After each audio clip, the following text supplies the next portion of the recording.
Okay, so sorry. I just wanted to make sure I got it. All right. You ready, Brent? I am. All right. We'll call to order. If you please join us in prayer and pledge. Let's pray.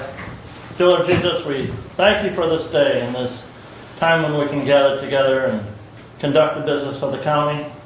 Lord, we come at a time of year when we are reminded of your birth. When you came to this world to redeem it unto you. Thank you for your gift to each and every one of us. Lord, may we, as servants of the public, be willing to give of ourselves and our time for our constituents, for our community.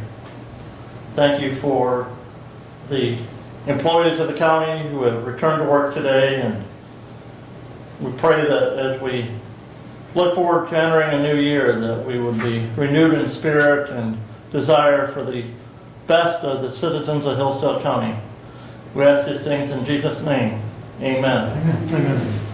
I pledge allegiance to the flag of the United States of America and to the republic for which it stands, one nation, under God, indivisible, with liberty and justice for all.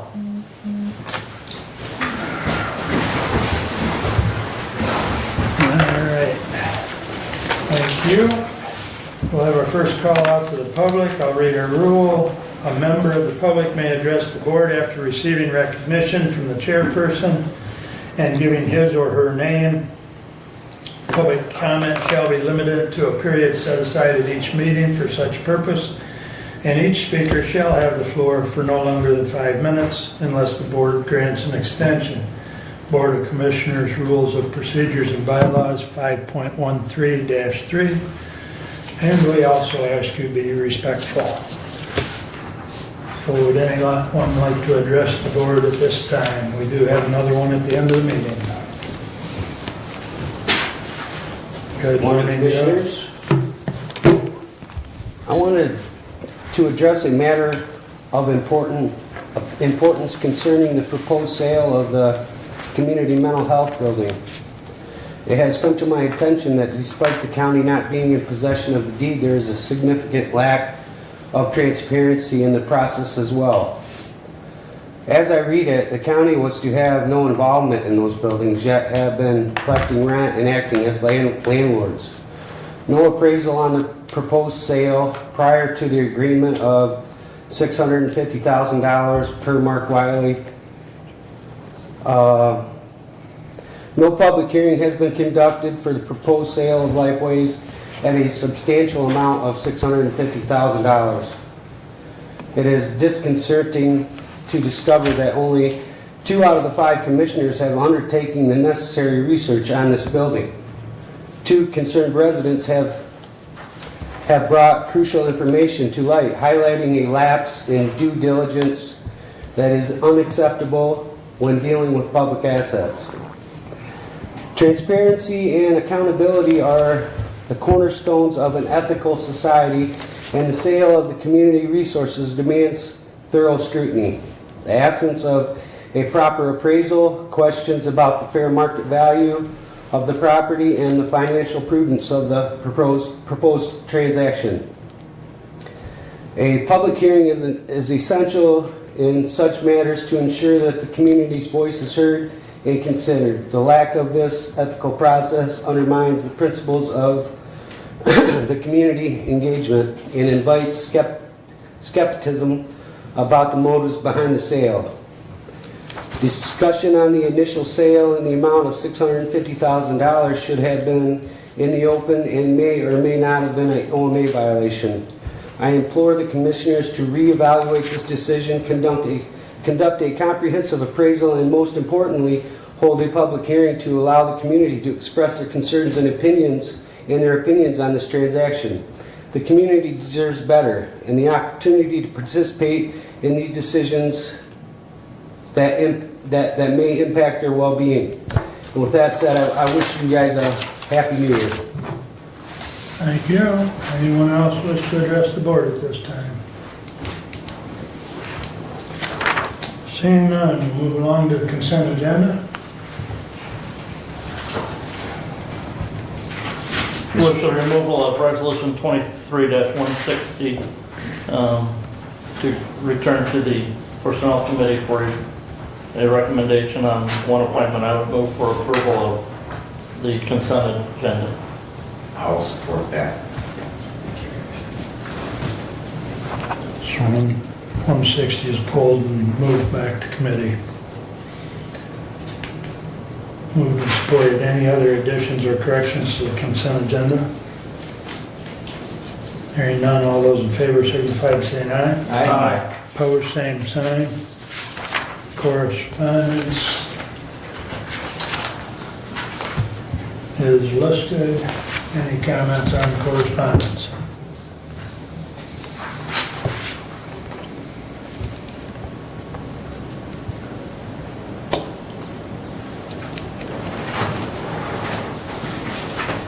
Hearing none, I'll move to the regular agenda.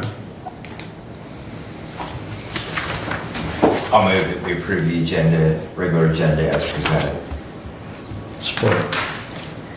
Any additions or corrections? Hearing none, all those in favor of the agenda as presented signify by saying aye. Aye. Opposed, same sign. Regular agenda is approved. And Judge Bianchi, you're up. Good morning. Thank you for placing me on the agenda, Commissioner Wiley. I appreciate you being here and taking the time to listen to my concerns. I've got just a couple of things I want to bring to your attention and ask for your consideration on. Let me begin by saying I appreciate the efforts that were put in place to hire the individual who did the study for the employees. I know that your hearts were all in the right place and you're trying to do something good for the employees. I appreciated your comments this morning, sir. I think that they were very appropriate for our employees. They are super important. I think somebody, and it might have been you, indicated that they are the most important asset that the county has. That's absolutely true. We've got some really good employees and we've got some long-term employees. And when we look at the commission study, I want you to be open to listening to us after. I know it's been done, and I know that you just want it to be done and to get it in place. I get that. But there are a few of the individuals who I think, at least under my watch and my authorization, need to be looked at closely. So I'm just asking you to be open to that, and secondly, to not waiting until I've heard you're not going to do anything until 2025. At least one of the individuals I know I thought had been approved for an increase in 2022, which would have gone into effect in 2023. When I met with the committee, which would have at that time included Kathy Schmidt, I left the meeting believing that my budget had been approved subject to your full approval, but that really it was a done deal.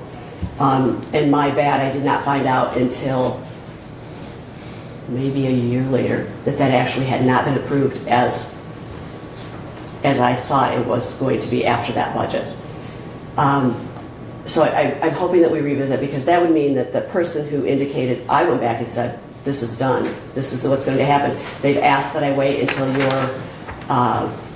your anniversary date, which would have been about 6 months from then, but at that point in time, so that when that 6 months rolled around and I submitted and then heard, that's when I heard, it wasn't approved, we backed that out. It was a shock. Again, my bad, I learned something about the process that I had not been aware of previously. But again, because of that, I don't want somebody to have to wait from 2022 thinking that they were going to get this increase or an increase to 2025. So if there can be, I know you don't want there to be exceptions, but if there can be exceptions, I would certainly appreciate it. Now, next thing, there was a determination, and there were inquiries made at the time about whether we include grant-funded employees into the salary study. My position was, I think we include them for informational purposes, not necessarily that we have them be part of the study, that this is going to be formatted and this is going to be a done deal. They're going to come in, this is going to apply to them as well, but rather that for informational purposes, let's find out where these other individuals are in other counties that are holding similar job duties. Let's see where they are. When it came back, it looked to me as if they were included as employees across the board. I don't know if all of you are aware that I have grant-funded people employed in my family treatment court that are 100% funded by grant money. Their benefits, their salary, if they get mileage, absolutely everything. They do not cost the county 1 penny, other than maybe office space. And office space is one of those things that if we have to cram more people in, we've seen that we can try to do that. When you have an employee that you don't have to provide a single penny for, I would appreciate the nod from you to allow us to make those increases. I don't think that they should be included in the study or treated as such. They should be separate and apart. We have one gentleman that I submitted the increase for his wages because all 3 of the judges had joined together. We changed his job responsibility. It was one that had not existed like that before. All of our budgets were going to increase. We were going to add $5,000 out of our grants for his salary increase. And we were told that you can't do that. We're not going to authorize that. It's a 100% funded grant position. And I hope that you would reconsider that as well. And again, my hope would be that you pull all of the grant-funded employees out of the salary study as such, because it was our intent that, or at least mine, and I believe that I can speak for both other judges as well, that it was for informational purposes, so we would have an idea. You guys were kind of doing the work for us, or Mr. Notley was doing the work for us to give us an idea about an appropriate wage. And I don't think that that wage increase for this particular individual and the increase in his job responsibilities was out of line at all, because they were significant. And so now he's continued to work because he's, again, one of those really great employees that cares about the people who are struggling with substances, and has not walked away from them. I think he could get a job for the amount of money that we were proposing someplace else, and I don't want that to happen, so please kindly consider that. Lastly, the amount of money that we are paying attorneys under the neglect and abuse realm anyway is wholly inappropriate. When I was practicing, and I will start my 12th year in January, I was at that time billing $185 an hour. In private practice. Those studies are done by the State Bar of Michigan, and actually Ms. Berger is here to support me in this request, and she was kind enough to run the 2020 Economics of Law Practice Attorney Income and Billing Rate Summary Report. Average attorneys practicing for 3 to 5 years, low is 195, high is 365, average is 242. If you could also break it down, and the State Bar has, for rates by practice. Family practitioners, $200 per hour, high-end, $400 per hour, average is $300 per hour. Do any of you know what we're paying our attorneys who I'm appointing to represent respondent parents in neglect and abuse cases? Do any of you have any idea at all? Derek's not here today. Give me an idea about what you think we're paying them. Come on, Brian. What do you think we're paying them per hour? Is that, forgive me, it's been a year since I've seen those contracts. Well, I think the contract is a flat dollar fee. Yeah, and that's the contracts. That's because they know they're going to have that amount of money, they're willing to take a little bit lesser because that helps them, pay their overhead and all that sort of stuff. So they take those. That's a little bit different than this is an hourly rate. This is somebody that we don't have a contract, but they still are entitled, and I'm required really, realistically, to provide them with a court-appointed lawyer if they're indigent. Doug, give me an idea. Throw something. Did we see these in the bills? You would. Yes, you would, of course. Yeah. So I've seen those numbers. I can't remember offhand what they are. What do you think would be reasonable? If you just heard the numbers, I don't know what I would say. is 150 reasonable per hour? I mean, that's Well, below. your study shows that the range is much higher than that. So The rate- what I think is reasonable, I would use some of those numbers you just spoke about as how I would decide what is reasonable. What we historically pay, I don't know, because I can't remember what the bills are offhand, but I do remember seeing those come through when I have gone through those bills. In 2022, the family was 200 on the low end, the high was 400, and the average is 300. And again, that's now almost 4 years ago. But even if we look at that, Mr. Langes, any ideas? Somebody give me a guess. Wait, let's go with this first. What do you think would be reasonable? You've kind of indicated, Doug, someplace in that range of what they're paying equals what you think we should be able to pay them. If I were to pick a number that jumps out from looking at the bills, I think $90 is what I remember. I don't know that that's the number or not, Okay. but because we see a lot of bills, and I infrequently see the bill that you approve. That's not a bad guess. Well, it was sort of a remembrance more than a guess. Okay, well, that's okay then. And then the question is, where should we be? So what is the answer, Judge? I'll come back to that. Where should we be? And I don't really want to put anybody on the spot. I really don't. But I want you to contemplate that. Where should we be? What should we be paying these lawyers who are in this field, who I have to find a lawyer? This is my problem. We don't have enough lawyers coming to rural communities. It creates a huge burden. A lot of the difficulty right now is that we're having to provide contracts to the same lawyers. And if we provide contracts to the same lawyers, because that's the only lawyers we have, that's the only lawyers that'll show up, that will appear, they're booked in district court at the same time they're in my probate court, and that does not make for a smooth running court system. We have to do something differently. We have to do something differently. And for the purposes of the trifecta, we have to do something differently. And I'm asking you for a very, very, very modest increase. For this year, we can worry about the others down the road, but for this year, approve $100 an hour for these attorneys that that aren't under contract. And frankly, my contract attorneys, I've only got one of my contracts back in, and I've been trying for 3 months.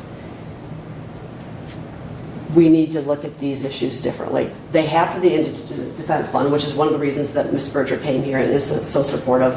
And she can tell you how important it is in the neglect and abuse field for those people to be provided with counsel. She's working on behalf of the Department of Health and Human Services. And I said I intended to be very, very short. I've already overextended my welcome probably. But what we are paying those lawyers who don't have contracts is $60 an hour. And that's horrible. And they deserve to have more. And what I'm asking for is if you can get them up to $100 an hour, please talk about it. Please let me know as soon as possible, because I have one of the contract attorneys who is representing both as a GAL, which means a guardian ad litem. She does the job of the attorney for the children, helping protect the children and making recommendations to the court. She also would represent respondent parents, so she could work on both sides of that. She is no longer cannot continue her contract. She said she'll try. She's talked to her firm, and they would accept the $100 per hour to work through the end of January, but she will not work beyond that.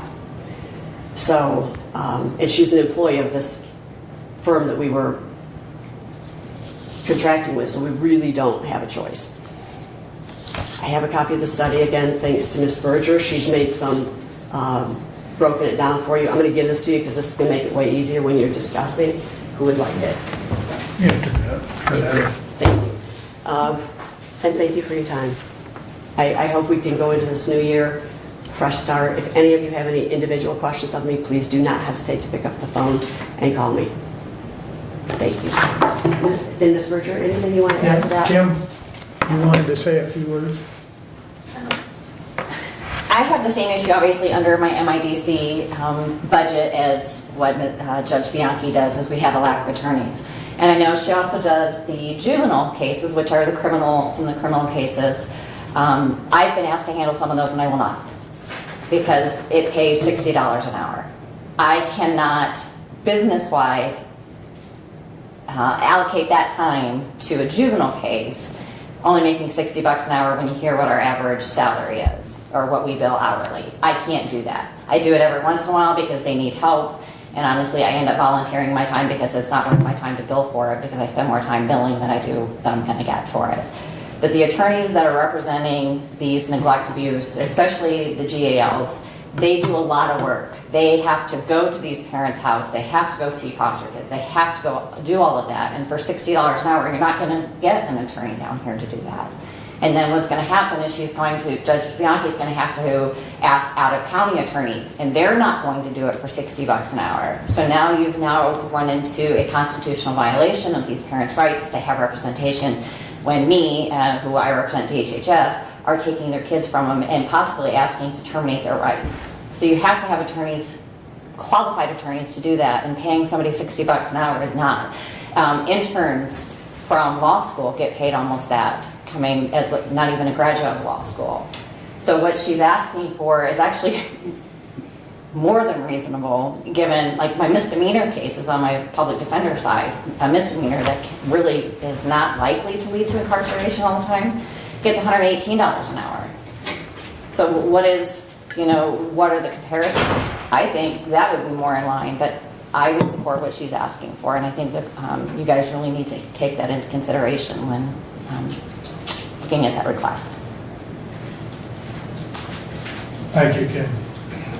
I do know, in the talks that I've had, not only with you, Judge, but with the Chief Judge, that not only is it a problem as far as what we're paying, but we've got an attorney shortage, and it's not just locally, it's statewide, and then some probably. So it's problematic in more than one way. So, but I think the budget chair is scrolling through to see what we budgeted for that. Yeah, and our finance director's here, and that is underneath the probate court line item, or is that child care fund, or it's not child care fund? It's under the public defenders, 266. Do you have that number right in your head, Derek?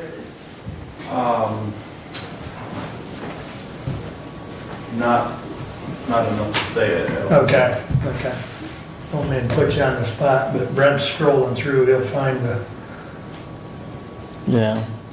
Well, we took it up 20 grand this year. We went from, the budgeted amount is from 140 to 160, because we weren't sure when we put the final numbers together on the budget where your contracts were going to come at, and you had either, so. Have you received any of them yet? Because sometimes I do know that the attorneys will turn them directly into the clerk's office, and I had not checked. I intended to check back with Marty to see if she'd gotten any. No. Yeah, that's scary. So from what Brent's saying, there is an additional 20,000 in that line from what it was previously. Whether or not that's even close to enough is Kim's shaking her head no. So. I just know how much work the other attorneys put into it. I don't even think that would justify, without a contract, I think you'd be over within months. And it's unknown. There's things we're guessing at. We don't know how many children are going to be removed from their homes. I know when Mr. Ringman and I sat down, we tried to take that into consideration. I know that we were over budget last year because we did not anticipate correctly. But it's kind of we're looking into a crystal ball trying to guess as best we can, and sometimes we're not right. Well, and I know from sitting in on the DHS meetings, as far as child removals, that can vary anywhere from 1 to 2 a month to 5 or 6 a month. I mean, I think the most I've seen in the past year was 7, I think, in any 1 month's time, but. And we have in past years taken 7 or 8 children all from one family at one time. That's just one family, so it really varies significantly. Right. Well, and then it complicates it if it's not all from one family, because now your need for representation increases. Well, that's the other thing. Actually, I was going to invite each one of you. I probably invited you previously, but I invite you again to give one whole Thursday. Just come and sit in my courtroom for a Thursday. From beginning to end, you will see a wide variety of the kinds of neglect and abuse issues that come before us and what it entails. Even those are usually review dates. So you kind of get an idea about what brought them into the court and what the services are that we've tried to give them and where they are. But it will be an eye-opener, I can assure you. Please, if any of you have the time to do that, please come to court on a Thursday. And you can call me beforehand and say, is this a good Thursday? Almost any Thursday is. Once in a while, we'll get an unusual day where we have something scheduled in on a Thursday because we can't do it any other time. But we have to review all of those cases every 3 months. Within 91 days of reviewing them, we have to be back in court reviewing them again to make sure that the family is moving forward, hopefully. So please come. I invite you to come. Even if you can only give a half a day, it would be helpful. We've had 6 this month. Kids For the month of December. so far. So I think there was 5 in November, if I remember right. We just had one last week. Okay. Thank you. I'm sure we'll talk about it under the budget report. Thank you, Your Honor. Thank you, Ken. All right. Speaking of the budget report, that's up next. All right. I'm going to ask our finance director, I asked him I was not able to print these resolutions this morning myself, so I'm going to ask Derek to print them for me. So I got printed copies, if anybody wants one, from one so I can read it myself. A little easier to read on paper than it is time scrolling through the.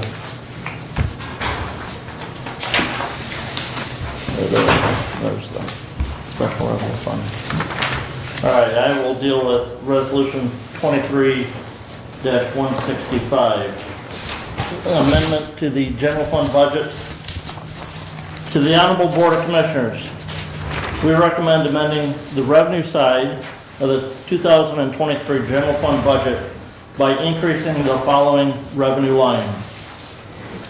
Recreational marijuana tax, $124,729. State survey and remonumentation, $6,000.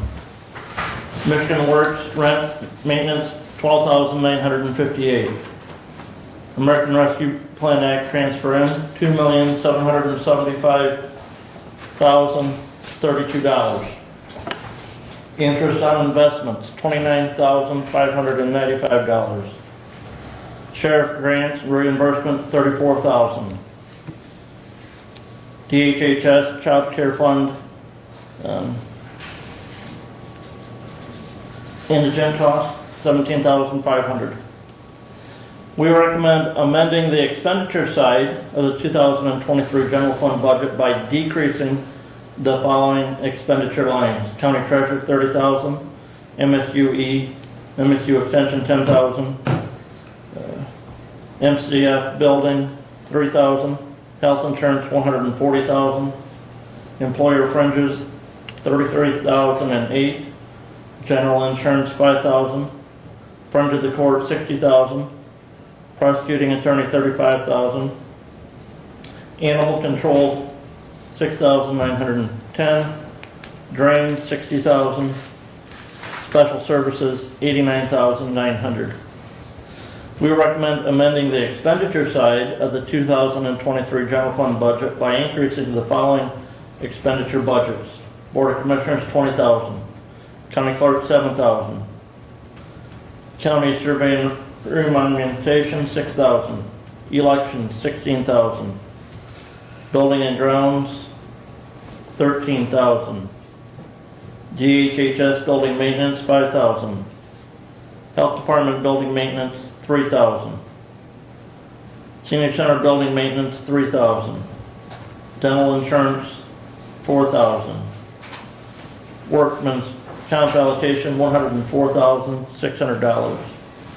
Circuit Court, $19,000. District Court, $20,000. Probate Court, $35,000. Jury Board, $1,000. Sheriff's Office, $85,000. Marine Patrol, $1,000. Jail, $130,000. Public Works, $1,000. Appropriations and transfers out, capital project allocation, $2,875,032. Child care fund allocation, $100,000. Medical marijuana, $13,500. Substance use treatment, $10,000. Contractual services, $5,000. Excuse me, $500. Thank you, Commissioner. So the total for increased revenue, $2,999,814. Total for the decrease in expenditure, $472,818. Total for the increase in expenditures, $3,472,632. Respectfully submitted, Brent Leininger, Chair, Budget Committee, and I move for adoption. Support. Discussion. Go ahead, Brad. Just a couple of comments. Just noting the recreational marijuana tax. You may recall discussions from last year's budget that we said that, well, we weren't quite sure that that would continue to be lucrative for the county. And as you can see, that amount continues to grow despite our like or dislike of recreational cannabis. It is, like many other of the so-called sin taxes, a significant form of revenue for government. Unfortunately, on the expenditure side, it creates abuse and neglect, other things that government spends money on. And that was just a comment there. Commissioner Leininger, just simply because the Board of Commissioners, we're always in the limelight here. It's a pretty significant increase in our budget. I'm probably, aware of, I know we had a big increase in our MTA dues, and then generally the other place that we see, because we have no idea, is usually on the legal fees that we expend for various things. And so if you could just help maybe the public understand why the Board of Commissioners need to expand their budget by $20,000. So, the major increase on that was legal dues, or legal fees. Right. We have agreed to pay out of the Board of Commissioners legal fund the legal costs for the probate court and the litigation matter that's going on right now in the federal court in the Western District of Michigan, that our insurance carrier does not provide coverage for, and so we're paying for that out of the Commissioner's budget. The other thing, like you said, the increase in the MTA dues is noted in there. The other thing is we had higher payments on our per diem fees for meetings that we attend out, for those other committees and boards that we serve on that the county pays per diem to the Board of Commissioners on. So those are the three major factors on the Board of Commissioners for that increase. But again, the major one would be the increased legal expenses.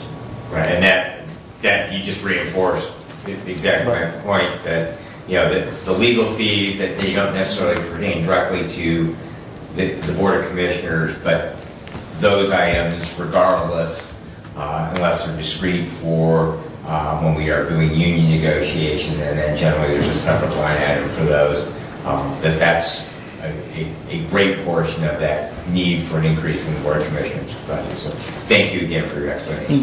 The other thing that I will note, back to your first comment, is the recreational marijuana tax. We saw that increase in revenue in 2023 because we had additional licenses granted in 2022 for the businesses that started operating in 22, because that is calculated based on the state's revenue in 22 and paid out in 23. And we'll know in February, approximately February of next year, what we're going to get for the 2023. In 2023 so far, we have not seen an additional license issued for Hillsdale County. In 2022, we did reach the point of diminishing return based on licensees.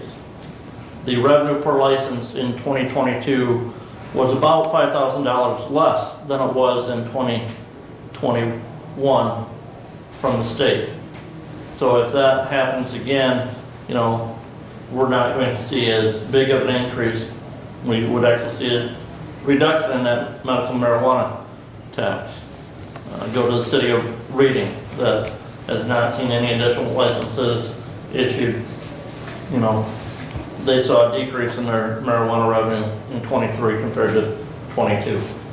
A couple of other things here. We have increased the health department building maintenance expenditure, just because if we expend funds there. A reminder though that because of our lease agreement with the health department, any funds that we expend on that, we will end up getting back and reimbursed from the health department. So, but just to make sure that, for some of the work that the maintenance department does out there, we don't exceed that budget line in the year. The other thing you'll notice is special services were decreasing by $89,900. That was where we had set aside the funds for the school resource officer and the additional bailiff in the court system. And we're increasing the sheriff's office. That's because we're moving the vast majority of those funds out of that set aside and funding those positions that we had agreed to in the budget. Jefferson does have an additional license. I believe that they are now slated to open in January. So that license has been granted. They just simply, the business hasn't opened yet. Wasn't there the last time I checked the state website.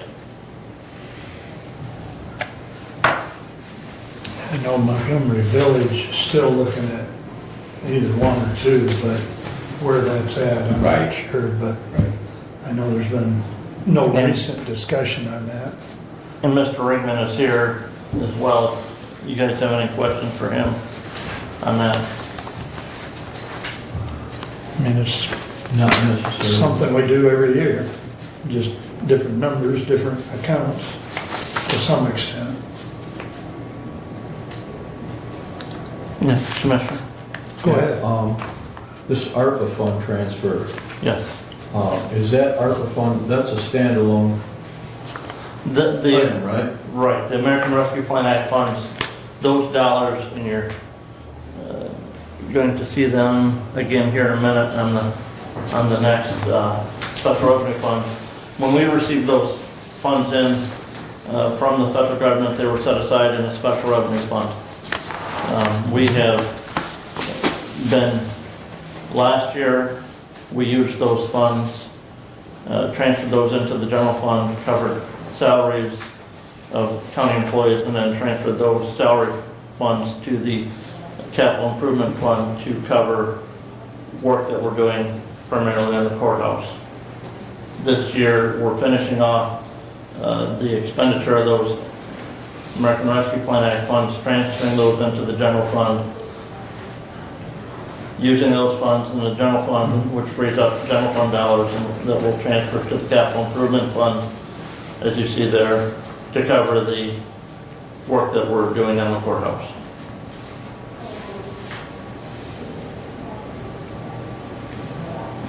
And then that should be the last use of the American Rescue Plan Act funds. That account, making this appropriation, will be closing that account out.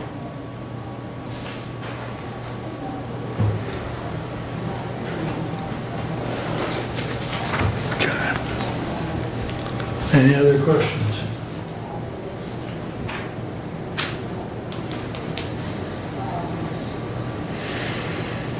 Hearing none, we'll do a roll call. Commissioner Leininger, Yes. Commissioner Engels, Yes. Commissioner Lanius, No. Commissioner Wiley, Yes, Commissioner Benson. Yes. passes 4-1.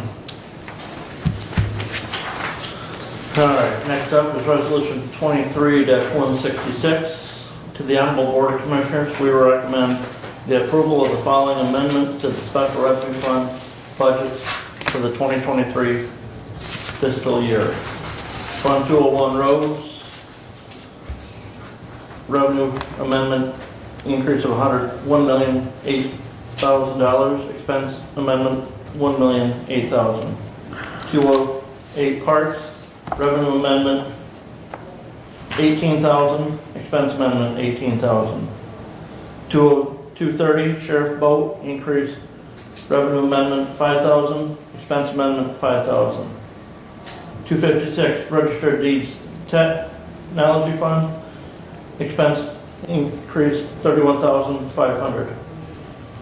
260 incident defense, revenue increase $80,000, expense increase $80,000. 266 sheriff training, revenue increase $2,500, expense increase $2,500. 269 law library, expense increase $2,500. 274 sheriff grants, revenue increase $194,000, expense increase $194,000. 276 CESF grant, revenue increase $22,000, expense increase $22,000. 278 Homeland Security grant, revenue increase $10,000, expense increase $10,000. 279 strategic facility grant, revenue increase $1,650, expense increase $1,650. 281 ARPA fund, revenue increase $430,000, expense increase $430,000. 286 sheriff canine, revenue increase $2,000, expense increase $2,000. 297 veterans grant, revenue increase $25,000, expense increase $25,000. 289 GIS mapping, revenue increase $15,000, expense increase $15,000. 301 debt retirement, revenue increase $2,012, expense increase $2,012. 401 construction fund, revenue increase $1,000, expense increase $1,000. 402 equipment fund, revenue increase $104,867, expense increase $104,867. 403 capital project fund, revenue increase $3,600,000, expense increase $3,600,000. 841 lake levels, revenue increase $38,000, expense increase $38,000. Respectfully submitted, and I move for adoption. Front manager, chair, budget committee. Support. Brent, I know that Fund 256 has been used quite effectively over the course of time. The expense amendment of 31.5, did we upgrade some computers? Do you know? Yeah, computers or some additional. It's mostly imaging costs that, Okay. that Register of Deeds has undergone over the last couple of years, trying to get everything. Digitized? Yep. And we actually, this year, the deeds office did upgrade that online deed search program as well, so. Okay, okay. Very good. I have a couple other I wouldn't mind talking about. Please, go ahead, Jerry. 274, the sheriff's grant. So this was a grant the sheriff actually secured quite a while ago for a 100 megahertz radio system. There was no budget for it because I thought it would be all completed in 2022. So the budget was built for 22, but some of that trickled into 23. So that's why the amendment is needed. The CESF grants, that was a grant that started during COVID, and they keep applying for extensions. It's another one I thought would have been completed. They got another extension that allowed them to upgrade some courtroom equipment for their virtual stuff. For probate and district, I think, right? Yes, I believe. So that's why that needed added on there. The Homeland Security grant, the amount varies every single year. So, you know, we try to build a conservative budget there and then amend it as required. Just to touch on the ARPA fund one more time. What we do with ARPA, we fall underneath the revenue replacement reporting system of ARPA. And it's basically, we reimburse the general fund for lost revenue. But we just have to claim expenses that revenue would cover. And so we claim different payroll expenses. At the end of 22, we weren't sure what the final payroll was going to be. So we weren't sure what to budget exactly for the rest of 23. So that's one of the reasons that we needed an amendment there. We actually claimed less in 22 than I originally thought we would, and we're picking up the remainder of it this year. The Sheriff K-9, that was some additional monies that the sheriff procured for his K-9 program. That wasn't planned at the time of the budget, that's why that needed added. Indigent Defense, if I back up to 260, their budget year is actually September 1 through October 1 through September 30th. So when we build their budget, we don't know what October 1 through December is going to be yet. And if you recall, the Indigent Defense had a huge increase in expenses effective October 1 of this year.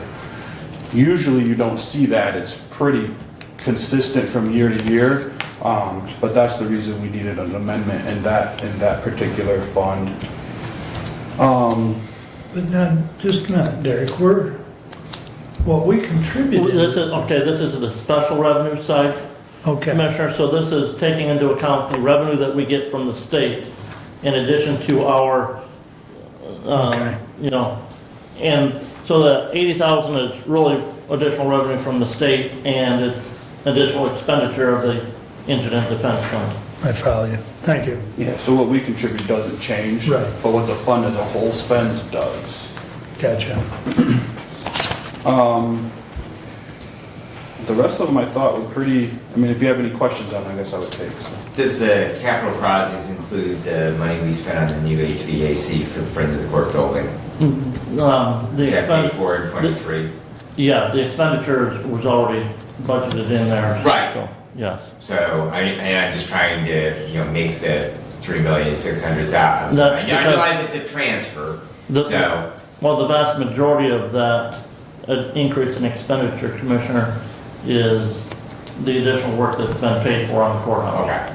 It's almost all that. I mean, we had some expense there, like the front of the court, but That was $160,000 or $180,000. So, it's not even.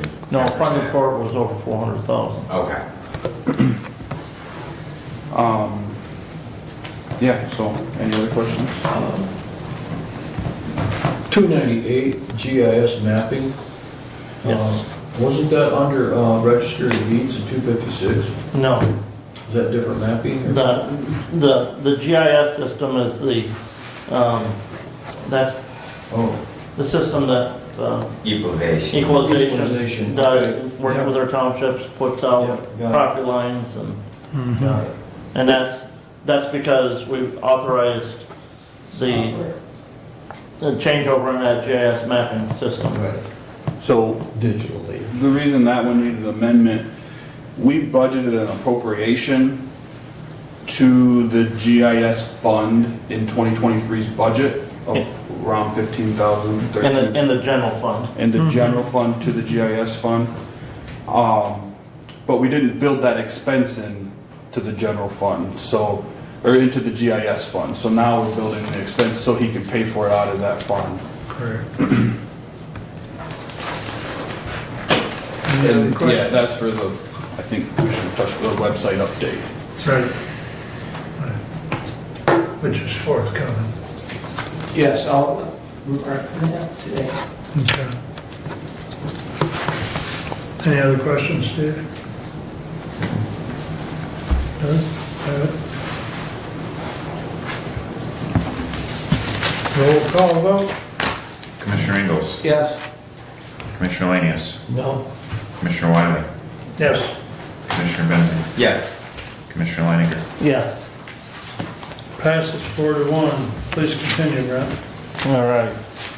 Resolution 23-167. To the Honorable Board of Commissioners, we recommend approval of the below list of county positions to receive a 3.7% pay increase effective January 1, 2024. These positions are elected positions that were not covered under the compensation and classification study and are not compensated according to the approved pay schedule for county employees resulting from the compensation and classification study. These pay increases are in the approved 2024 general fund budget. Position treasurer, 2023 salary, $62,001.79. 3.7% increase, $2,294.07. 2024 salary, $64,295.86. Register of deeds, 2023 salary, $62,001.79. 3.7% increase, $2,294.07. 2024 salary, $64,295.86. Drain commissioner, 2023 salary, $62,001.79. 3.7% increase, $2,294.07.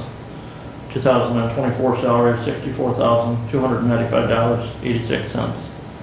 County clerk, 2023 salary, $63,368.91. 3.7% increase, $2,344.65. 2024 salary, $65,713.56. County sheriff, 2023 salary, $75,892.86. 3.7% increase, $2,808.04. 2024 salary, $78,700.90. Prosecuting attorney, 2023 salary, $99,758.89. 3.7% increase, $3,691.08. 2024 salary, $103,150.07. Respectfully submitted, and I move for adoption. Brent Leininger, Budget Chair. Support. Right here. So,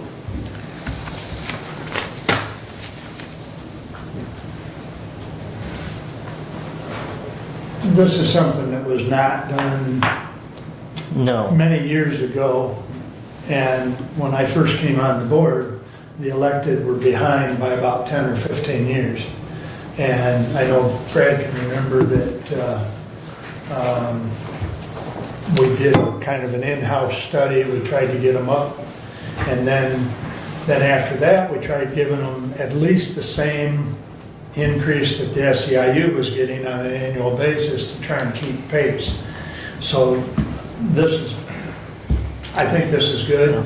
It's, it also shows that the budget committee is willing to give the same COLA to the elected that all the employees, the non-union employees, I should say, received this year. So, and it helps us keep pace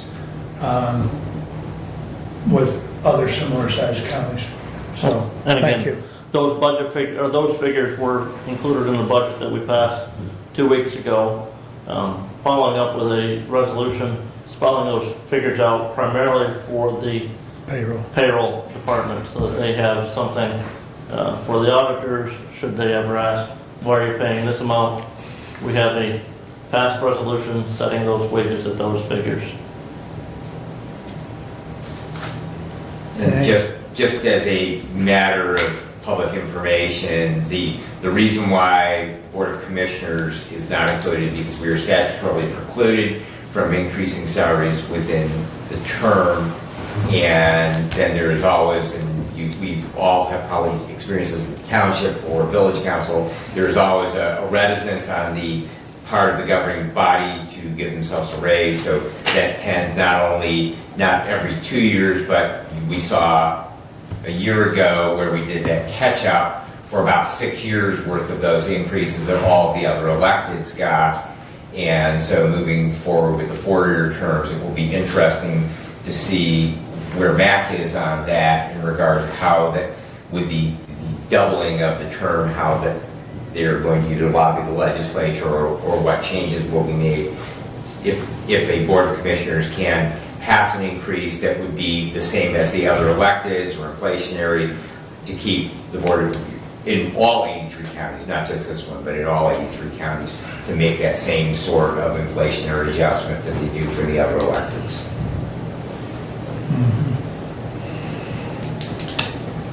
Any other comments?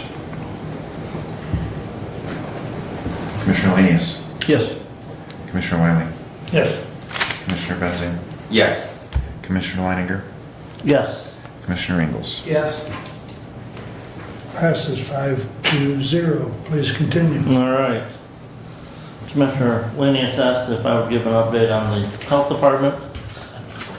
Since how I just conducted my last meeting as the chair of that health department board, because that position will end in January. We had reported at our last meeting that the health officer was asking for a 10% pay increase for health department employees. That was not approved by the board. The board did approve a 7% pay increase for health department employees. In relation, though, the health department has a salary and wage schedule much like we have instituted here for the county that was originally designed by Mr. Notley in 2019. The starting wage for the lowest classified person there is $13.30. $13.30 with that 7% wage increase. So, yeah. And again, that's with that 7% wage increase. So, but being cognizant of, everything across, there's, I think, one position that's in that classification grade at the health department, and everything else is above that. So, the other thing that the board did is they approved additional employees at the health department. Is it 3.5 or 4.5? 4.5. 4.5 new employees at the health department. That half one's gonna be hard to get. And one was elevating, will probably be elevating an inside person to a new supervisor position that was granted, and some additional nurses,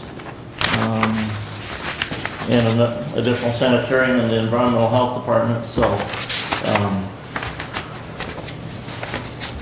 the the wage increase, if memory serves me right, was gonna cost about, 7% was gonna cost $240,000 on an annual basis, roughly, to the health department. I forget right now what the total figure was for the 4.5 new employees, but it will be an additional cost to the health department. Finished my township and village meetings. Everybody's looking to start the new year fresh, and that is all that I have at this time.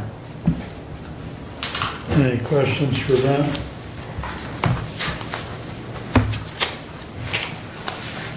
I know the employees are happy with 7 at the health department. They would have loved the 10, but from what I heard from Becky, they were happy to see that they at least got the 7, so. Yes, and, you know, and there again, their schedule is a little different than ours. We have a 15 grade schedule. Theirs is 9. Yeah, I think it's 9. And their schedule is a 20% spread across 7 steps, where ours is a 25% spread across 7 steps. So, some unique differences there, so. Very good. All right. I believe that brings us up to Steve. Okay, so I had Moscow Township on the 12th of December, and they swore in a new clerk, which is an ongoing thing around the county. We seem to be getting a lot of new clerks in our township. Her name is, I believe, Sherry Downing, if I spelled it right. And on December 19th, I had Human Services Network meeting, and I believe there was, if I'm not mistaken, I counted 22 in attendance. So we had a pretty good turnout. Heather Upton from CASA gave a pretty good report on their situation over there. And we also got a report from Tina, did I say that right? Tania Denard, I think that's right, from a new company coming to Hillsdale County called Phoenix Mobility Rising. And she gave a pretty good report, and this is a new service to the Hillsdale County area. And it's for people with little or no transportation or ability to get to and from appointments. This is not an Uber organization. It's a grant-funded organization. They're primarily based in Wayne, Jackson, Lenawee, and now in Hillsdale. They're also in 9 other states and looking to expand their office. They have several offices, three in Michigan. One of them is in Detroit, and one of them is in Ypsilanti, and I wrote the office number down for the Ypsilanti office if anybody's interested in contacting them. Their number is 734-773-0907, and that would be to get some assistance in transportation to some important appointments they may have in the area without transportation. On December 20th, I had a Local Development Finance Authority meeting, and pretty much business as usual. The Interdyke plant is now being discussed by a new company. The other company that was interested has now gone on to another venue, and now we're courting another company for that building, and it's a little early in discussion yet. There's no names or dates or people that are able to be published on that yet. That's an ongoing collaboration there. So Wednesday night on the 20th, I had Jonesville City Council. The Jonesville City Council appointed a new fire department officer. Rick Riggs is deputy fire chief. Scott Lucas is now the assistant fire chief. Nate Baker is the fire captain. John Luna is the fire lieutenant.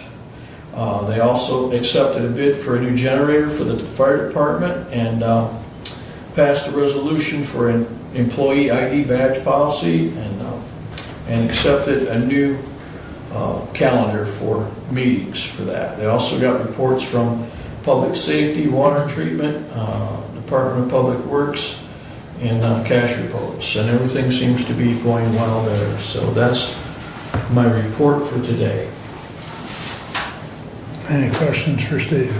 Just feedback, comment, and Commissioner Wiley, you might be able to add more to this. The Phoenix Mobility, because that was discussed several times at Prevention Works, that I believe that the grant funding this year is directed towards veterans, and they're targeting veterans. With that, I don't know if the Veterans Affairs Board has discussed that at all or not, but that their big target right now is that population. But Sandy, you can probably back up as well, that we've identified one of the big issues that we have within the county is transportation. So since the only public transportation we have is within the city of Hillsdale, and they have very limited hours, they don't operate on weekends, they don't operate in the evenings, and seemingly their primary focus is transporting school children. So consequently, it makes it very, very difficult during those go to school and come home from school hours to utilize that service. Transportation continues to be a large barrier for workforce development, as well as to provide services to those residents in the outlying portions of the county. And so the idea of the Phoenix Mobility is that it will help address some of those issues, but initially, that the grant funding portion, I believe, is actually directed towards the veteran population. It is interesting that they are actually built on the rideshare type platform. Basically, they're using a similar network of drivers for that, so they don't operate Phoenix Mobility Transport. They don't operate any vehicles themselves. They actually use personally owned automobiles and drivers, and a similar type as far as dispatching them to what a rideshare service would work. So it's an interesting concept.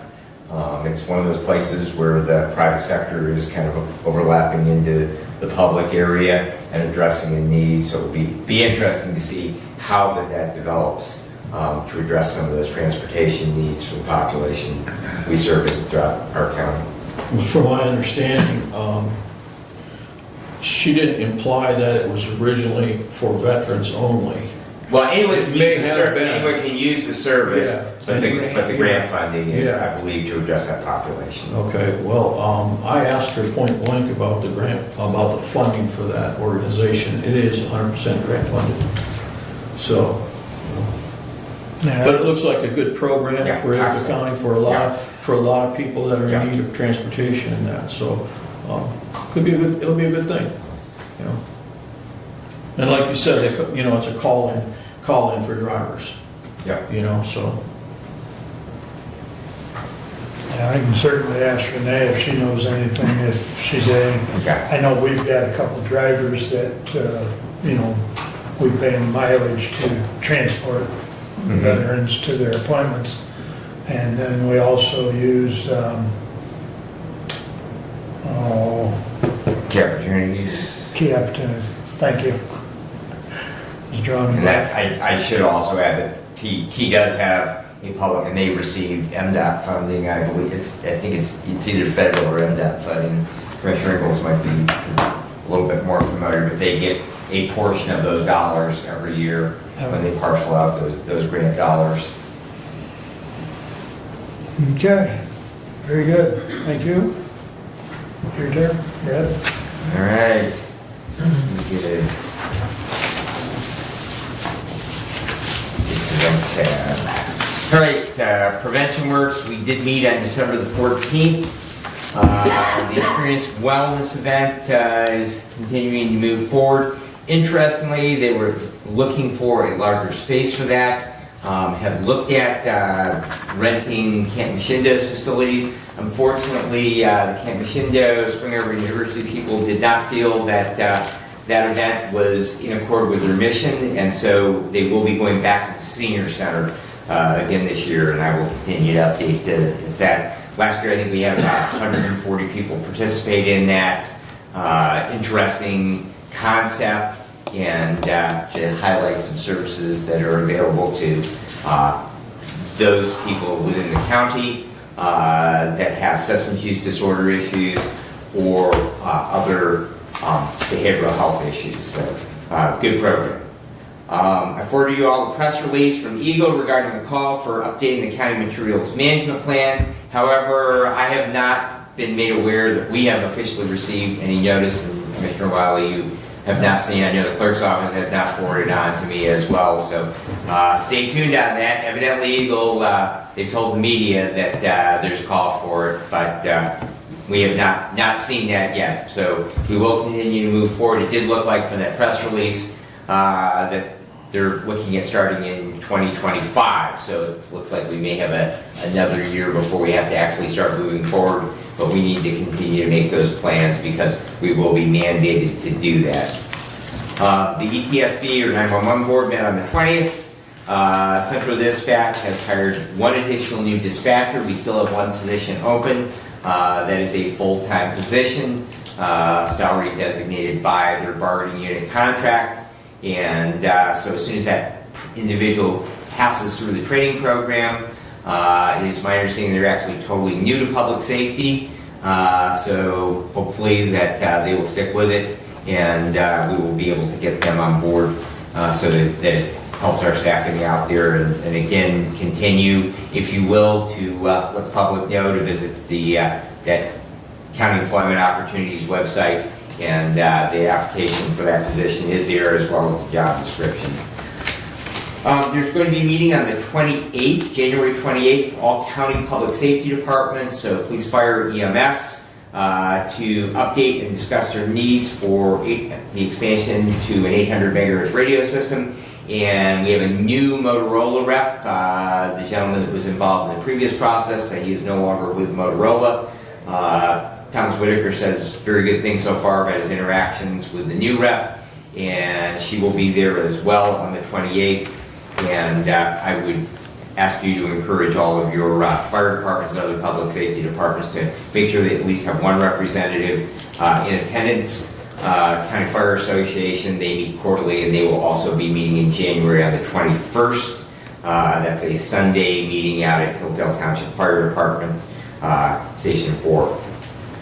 New CAD server has been installed out at Central Dispatch, and work on the new dispatching software continues to move forward. They've actually made their first payment on that out of funds on hand. And of course, that's going to be a long process, probably over 16 or 18 months, but they do continue to move forward with that Tyler Technologies conversion. We will have several 911 board member appointments that will be expiring at the end of April, and we will be seeing those probably in January or February, at least early in 2024, to make those appointments. Board members were asked for their applications if they're interested in continuing serving. Some of those are by recommendation of various bodies, such as the Police Use Association, the Fire Association, and the ambulance providers for the county. So those recommendations would come to management personnel, as well as those members at large that would serve on that. Also, I did learn that longtime Assistant Emergency Management Director and 911 board member Richard Zimmer, he has announced his intent to retire at the end of this year, and so we will have that vacancy for that Assistant Director position, as well as his board seat that we will need to fill. And so Director Whitaker, who also serves as our Emergency Management Director, he will have a recommendation for that Assistant Director's position, and again, we will need to make that appointment to the 911 board. Department heads will meet on this Thursday, and Mark and I did have a meeting. He may have some additional things under management personnel with our employee committee in regards to updates to our employee handbook. And that concludes my report, unless there are questions. Where's that meeting at on the 28th? It will be at Central Dispatch.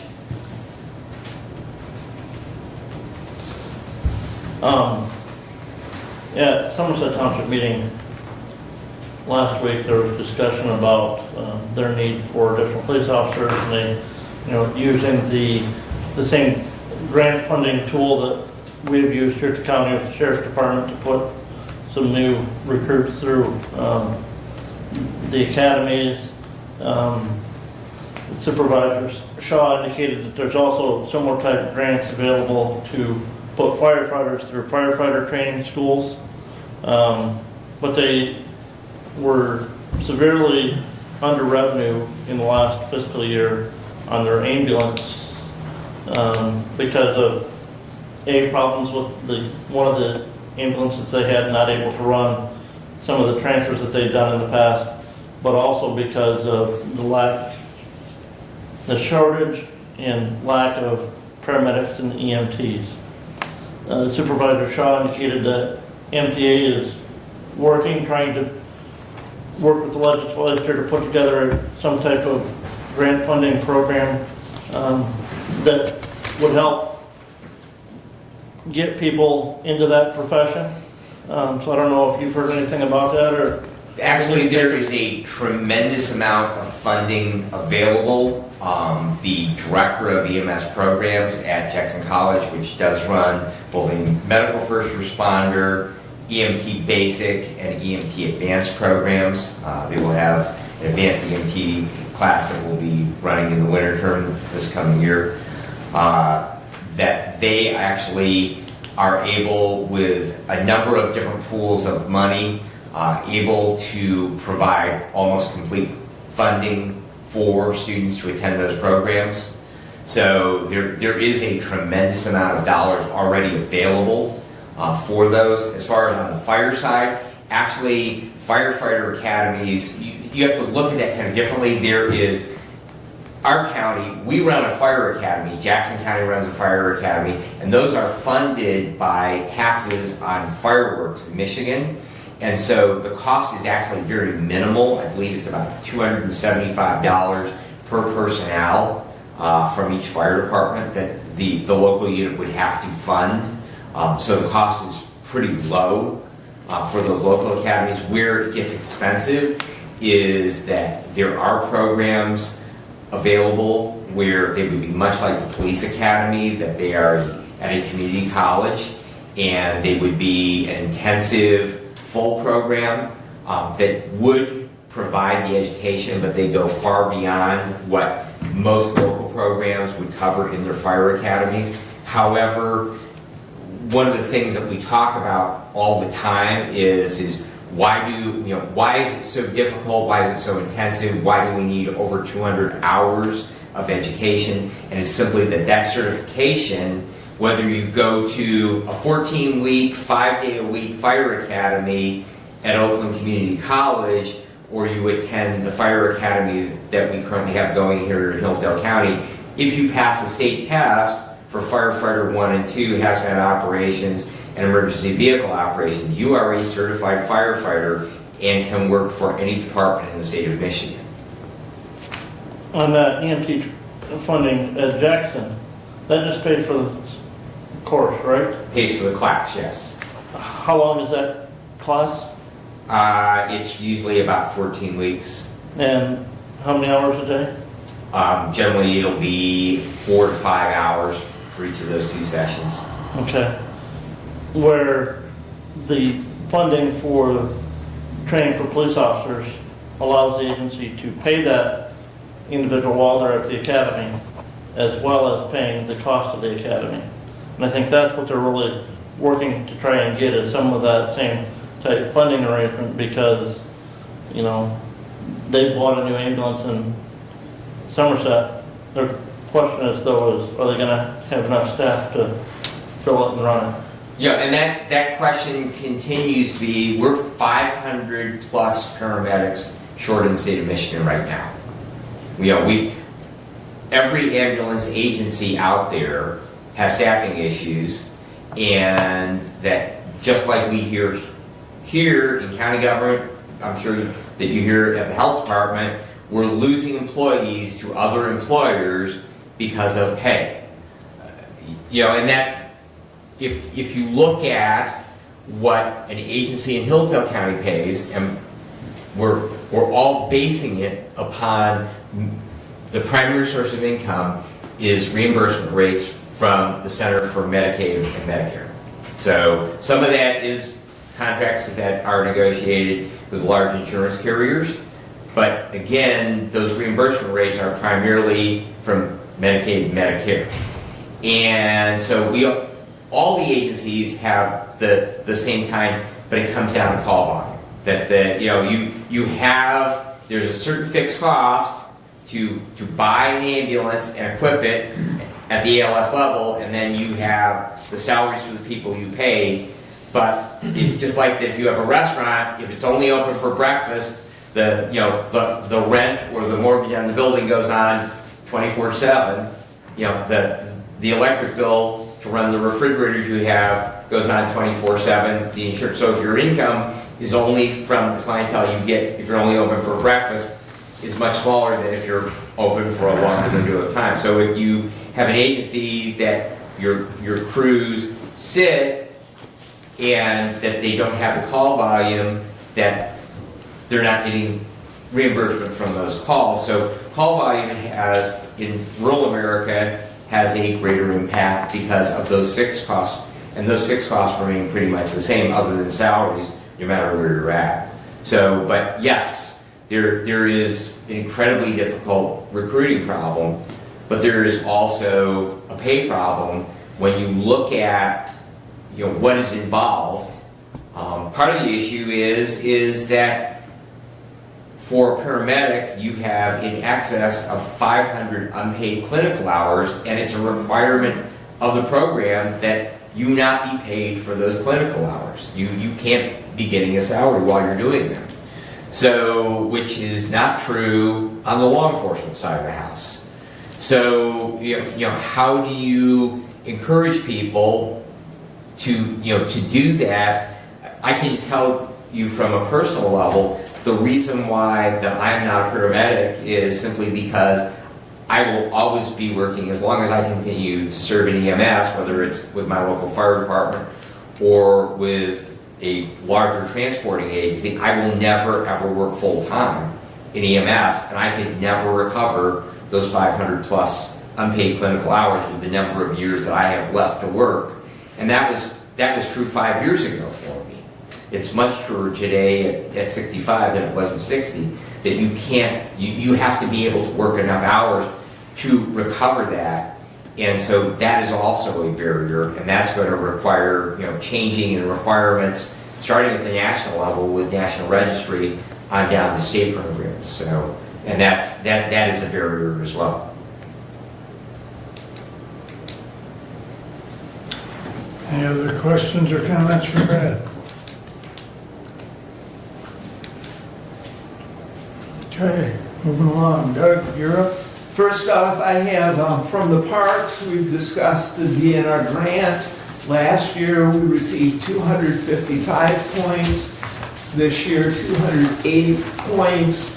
At the last parks meeting, they had not received yet the notification.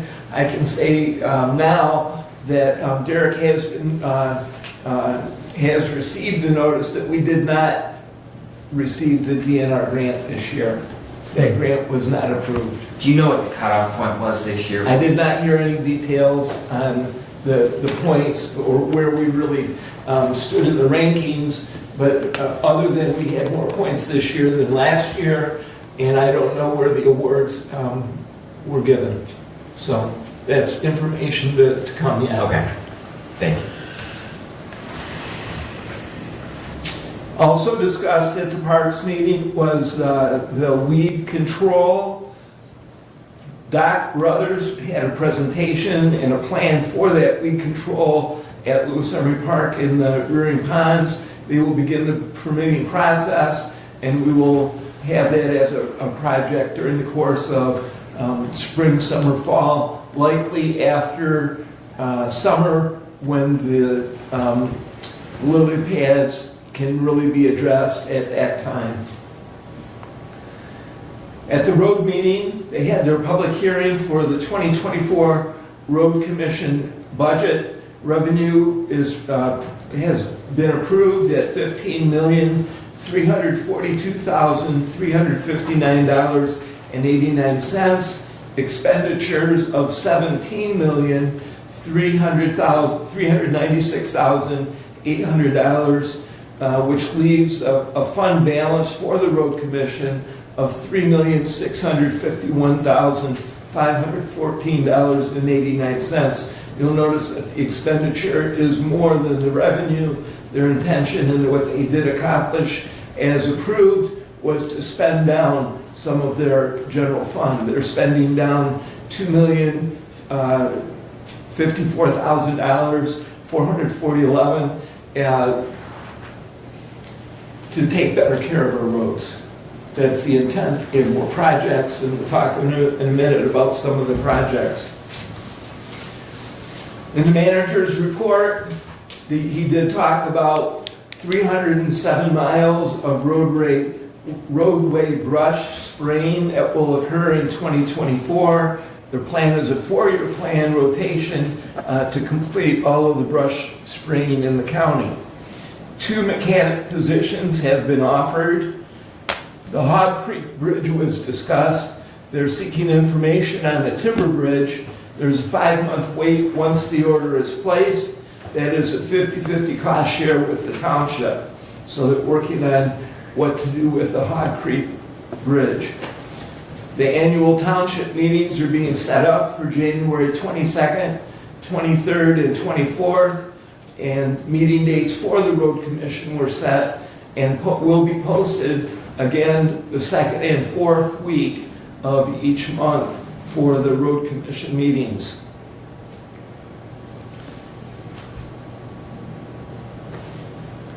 At the traffic summit 2 weeks ago, we talked about the different projects, and we have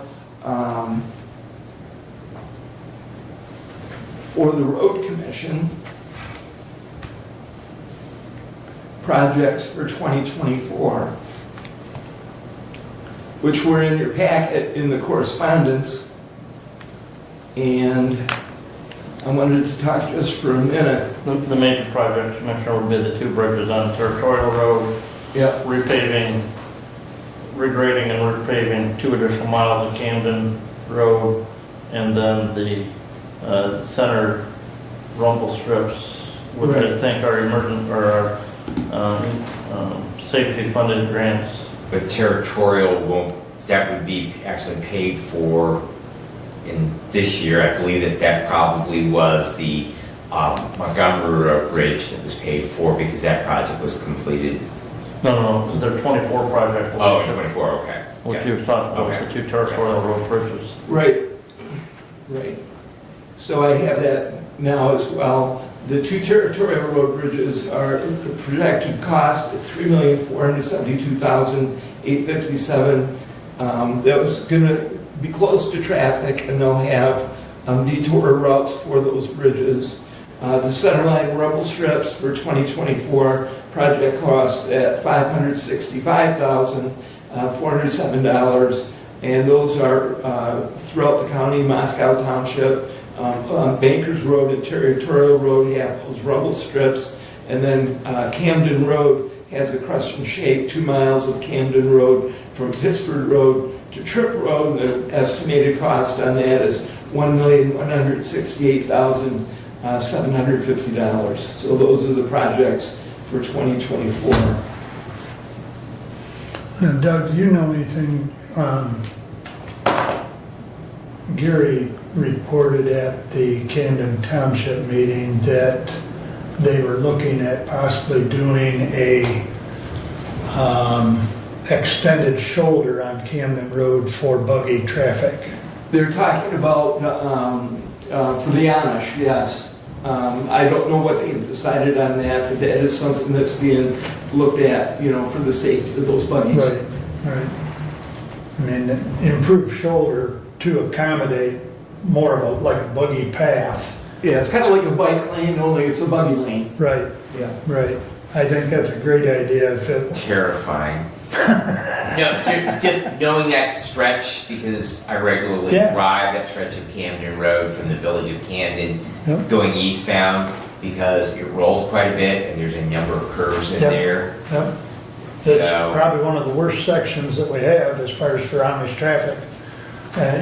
Other than Jonesville Road, that's a nightmare too. Well, North Adams River too. Yeah. Yes, but high volume of Amish traffic, yes, but also the train, regardless of what you do with that traffic, even if you move them over, is that?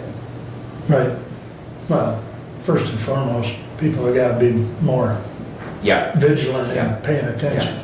yeah. So there's talking signage as well, Yeah, and trying to, right. improve the safety of, in that area in particular. And the reason as much too is because of the work that's being done and the diversion of traffic, with more traffic of folks that don't necessarily drive with buggies, because that's the detour route, so. Well, I think it's a huge step that, Gary indicated him and I don't know who else from the road commission had met with some of the Amish bishops. That's a huge step in the right direction just to get that communication going. Because that's not always easily accomplished. So, okay. Anything else? Yep, to continue, City Council in Hillsdale had a discussion on a grant program called Match on Main. It's potential grant funding opportunity for small businesses. The providing grants will be provided to support new or expanding place-based businesses by providing up to $25,000 in funding. So eligible businesses must be located with a traditional downtown. The businesses for profit or nonprofit headquartered in Michigan. Business sells products or services face-to-face and has a physical location in a traditional downtown, and the business will have or intends to have control over the site which they are applying for the match. So proof of lease may be required. Ineligible businesses are franchises, businesses located in strip malls, big box retails, and marijuana, CBD, or tobacco-related businesses. So those businesses that are interested that would be eligible for the grant are encouraged to contact Sam Fry at the City of Hillsdale. In other meetings that I attended, there was a stormwater meeting last week. The Drain Commission, 2 engineers, 2 attorneys, 2 county commissioners attended this meeting. The idea is to prevent water problems before they happen, keep things dry that are dry. In the discussion with that group, the lawyer and the engineer will provide a proposal for stormwater. Stay tuned, more information to follow. Our equalization director did contact me over the weekend and has let me know that as far as the new GIS software, Director Nick Wheeler has been presented with the initial site a couple of days ago and has been working on fine-tuning some of the layers and features with those that created the new software GIS. Our current site hosting ends in March, on March 1st. So his plan, Nick's plan, is once the new site is ready to launch, they'll still be running through the existing site through the end of February so that users can transition over a period of time and not have to rush overnight. I'll update once we have more information, but that's the timing. The current site will run through the end of February. The new site will be implemented as it can be finalized, and then there will be a transition period with the current hosting ending on March 1st. That completes my report. If there's any questions, I'm happy to answer. Questions for Doug? Okay. Thank you. First off, I'd like to direct the Budget Committee to look into the attorney issue and come back to the board with at least an update. That's it. And I'll tell you right now, Commissioner, we're gonna need contracts from the judge for those other, because, I concur with that. But that's it's hard part of your to task. it's hard to budget when you don't know I concur. When you don't know fixed costs. Yep. I concur. Have you met with her one-on-one as far as the contracts? We discussed that when we had our budgeting meetings back, with all the department heads. And I know Mr. Ringman has reached out to her in addition, looking for those. I would recommend you revisit that, because I agree with you, without the contracts, it's pretty hard to budget. But just reach back out to her on the contracts, and then let's see where we can, I think we have matter of fact, I know we have a requirement of representation, so it's something that we need to at least attempt to address. So, thank you.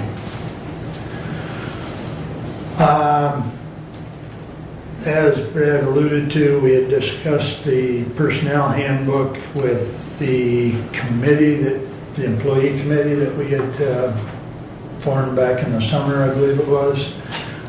We also had a lot of discussion. Of course, I think a lot of that discussion varied from the handbook to the comp study as far as the last department head meeting. We had asked to get email feedback, and I think we only got maybe 2 or 3 emails. We're still open to input. But one of the things that we have focused on, and we have replied to, I know I've replied to at least a couple, and I think Brad has as well.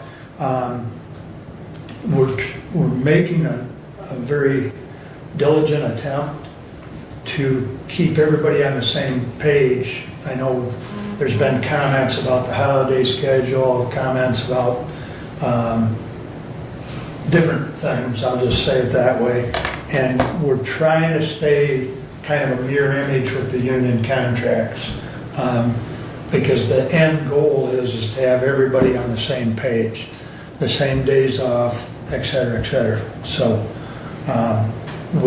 our intent is to have a draft in front of you no later than the first business meeting in January, and then we would look for approval of the updated version in that last business meeting. So that'll give you at least 2 weeks to look over it, and if you have issues, you can contact us. So that's where that's at. I know Derek has provided a lot of assistance on that, and we greatly appreciate that. Medical care met, and they are, well, last week anyways, they were currently COVID-free. They had a little bout with it. Some of the newer prescribed medications that Dr. Kimball has worked with them on have been effective. And like I say, as of the meeting last week, they were COVID-free. They are still looking not only for residents, but for staff. Because as they increase their residents, they need to increase staff. So, and there was some earlier discussion about other entities poaching employees from one entity to another. To some extent, that is a problem out there right now. They are extremely short on LPNs. And part of the reason, not the whole reason, but part of the reason is the hospital now is back to hiring LPNs. For many years, the hospital was strictly hiring RNs. Well, now to fill the gaps, they've gone back to hiring LPNs. And so, there's a nursing shortage as well as attorney shortages. So, what's that saying? I said, Or staff? Facebook or internet accounting people are not out there. Yeah, I don't know. It makes me wonder where these people are at. I mean, and I don't know how in the world Myers is going to hire 300 people. We'd like to know where they're at also. Yeah. I think the people that have the degrees and have the experience want to get out of it. Well, COVID did us no favors during that time, right? So, correct. we try to, I don't want to say push people in that direction, but there's not a big interest. They don't want the hours. They don't want to work the holidays. There's a lot of factors. We're ready to pay for them. We'll pay for them to go to training if they're eligible, but we just can't get them interested. Well, it's very challenging. I think COVID has really exposed some weaknesses. But, so, and then of course you've got the generation that's retiring and voiding out lots of spots, and that leads me into my next comment that Laura Nye, who has worked for DHHS for 36 years, not necessarily all in her current capacity, but she will be retiring in February. And they will be they're going to post that position and looking to do interviews sometime in January is what Laura expected. Of course, that's all done at Lansing. So February will be her last month. Let's see, the opioid committee met. We will continue to meet the second Wednesday. We did come up with, and I don't think we sent that out to the board, but we certainly can. Tim Dixon put together like an RFP, and what it is we shot that out to HSN and other. You want to comment? Yeah, I mean, looking for people to submit requests for use of those funds. We sent that out to numerous different agencies across the county. We had our IT department set up a separate email address for those requests to come into, which should then be distributed to all the members of the committee by coming into that one email address. If you are an agency and you didn't get that request, and I do believe that was sent out Wednesday of last week. I believe so. Reach out to us and we can get those to you, because included in that request was a link to the exhibit, to the guidelines for the expenditure of those funds and the use of those funds, so that they make sure that those requests fall into compliance with that class action settlement terms and conditions. Mm-hmm. Thank you. Yeah, the committee kind of decided we needed to send something out because we had gotten, what, two requests, and one of which is on hold, and the other one we've kind of decided that we're not going to bring it to the board because we don't think it fits. So, just to add to that one of the discussions that's taken place at Prevention Works is that they have to be opioid-related issues that we're funding with those dollars, and that our primary problem, drug of choice in Hillsdale County, is much more methamphetamine than it is opioid-related. So to actually find something that is trying to focus on a problem which is a much smaller problem, not denying that we don't have opioid issues here within the county, but that it is the programming that we, in many cases, are operating, are looking at other areas rather than opioid or opioid use reduction, harm reduction in that arena. So it's difficult to try and find entities to fund with those dollars. yeah, I won't disagree with that, Brad. I mean, if you look back at, and we've got all this documentation sitting in Tim's office, but it goes back to when now Judge Stuyvesant, when she was working in the prosecutor's office, or juvenile, she was working in juvenile, and she was assisting as far as compiling the information. And if you look back almost 10 years when she put together some of the initial information that the attorneys wanted, we did in fact have an opioid problem, and of course that's the basis for us being in the suit, but that has shifted. So, yeah. But I think we can find ways to use it. It's just going to have to fall within the guidelines of the exhibit and the proposed uses. But we'll keep you updated on that. Let's see. as Brad indicated, the department head meeting coming up on 12/28. We'll see if it's a shorter one. The last one was an hour and a half, which these are very good. I think, we've had a lot of good discussion as far as the department head meetings.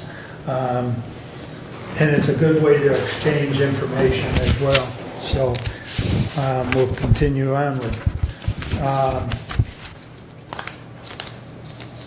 let's see, talking of changes in township people. Allen Township has a change in fire chief. Brooks Kratzer has stepped down, and I believe Nate Berlew will take over as fire chief. So, let's see. One thing I did want, and I've read it a couple meetings, and I'm pretty sure Shannon has heard this one because I read it last week for Lifeways, but my daughter sent it to me, and I think it has some merit. It says, "Why do I wish people happy holidays? Because from 1 November to 15 January, there are approximately 29 holidays observed by 7 of the world's major religions.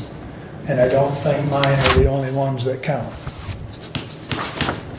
So I thought that was pretty profound, because I know there are always comments of, why do you say happy holidays? Well, there's an explanation for it. So, last but not least, January 2nd will be our next meeting. That'll be the organizational meeting.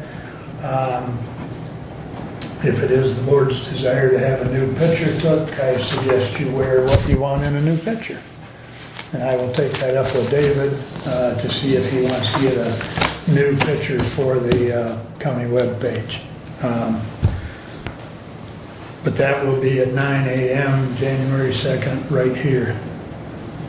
So that concludes my report, unless there's any questions.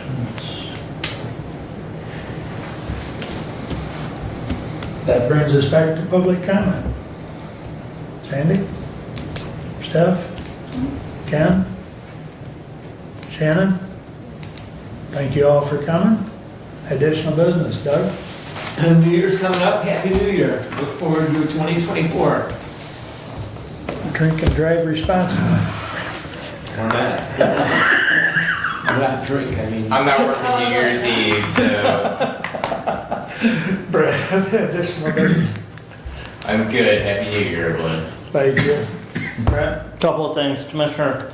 There were 35 development grants awarded through the Natural Resources Trust Fund. Total amount awarded for the enhancement or development grants was $9,820,600. It was hard for me to count exactly where we were on the list, and I can't find the list out there on our website now, but I was thinking we were down in the 50s in our ranking at that 280 score, and there was 35 grant funds available, or grant awardees. I had emailed out to all the commissioners last week a draft budget that I had asked Mr. Raymond to put together for 2025. And again, just rough draft, looking at, because the salary and wage schedule that we have implemented will be, and once we implement the personnel schedule, those employees that are on that will be seeing a step up next year, just making sure that we look at the cost of the county to implement that step up in that schedule, which is a 3.125% increase for each of those employees on that schedule. So we've already started looking ahead to 25 to make sure that we've got a budget focus on everything that we do within the county. Okay. Steve, additional business? Well, first of all, Happy New Year to everyone. I hope you had a good Christmas. Touching base on a couple things, not just township, but throughout all the organizations within the county and even in the private sector. Our society is changing a lot. People don't seem to have the care for one another that we used to have. And I think it spills over into positions within the county as well as some of the private sector. I think the government's been a little bit too generous, I should say, in their handing out of free money to keep people from working. And I think that's really starting to reflect in all walks of our life, whether we realize it or not. And just keep in mind that we are commanded by God to love one another and take care of each other. And I think if we had a little better attitude of that throughout our communities, we would be farther ahead as a society. With that, Happy New Year. Thank you. So, our mail here was Cole Stoker sending us a Christmas card. And I'll send it around, but Santa's pulling the sled and all the reindeer are in the sleigh. And it says, the one reindeer says, "Our lawyer sure knows how to negotiate a contract."